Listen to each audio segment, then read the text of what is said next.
let's flip a coin. Head Carolina, tails California, somewhere greener, somewhere warmer. Okay, my backup passport, which is not really my passport.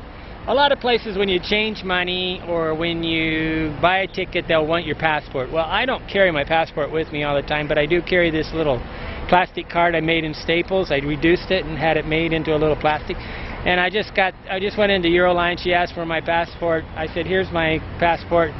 She took the card just like it was a original thing and like an original document. It actually flew as being my passport, even though it's not really a valid passport. They have these little cards that are actually valid, but they cost like $50. But I just made a copy of one, and probably it's going to work so that I don't have to accidentally risk losing my passport.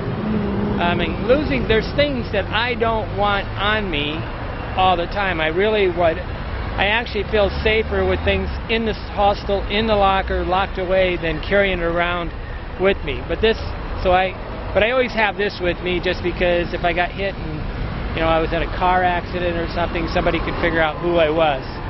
I also have this little identification thing that's in plastic too that says my mother and father's name and the address and a telephone number in the United States.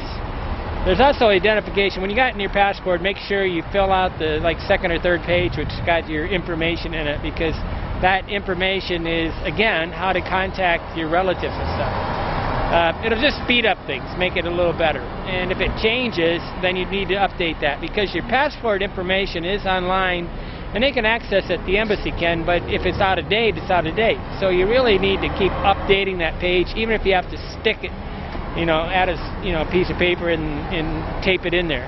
But this thing flew. I just used it as an identification card. And she says, that's really nice. She really liked it.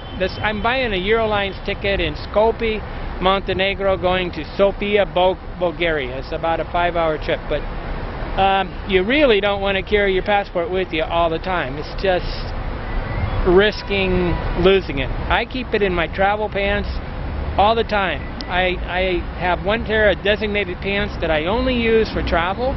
And it's always in there, and I basically use that as like my safe, and that goes inside the locker, or it goes in my bag and chained to my bed.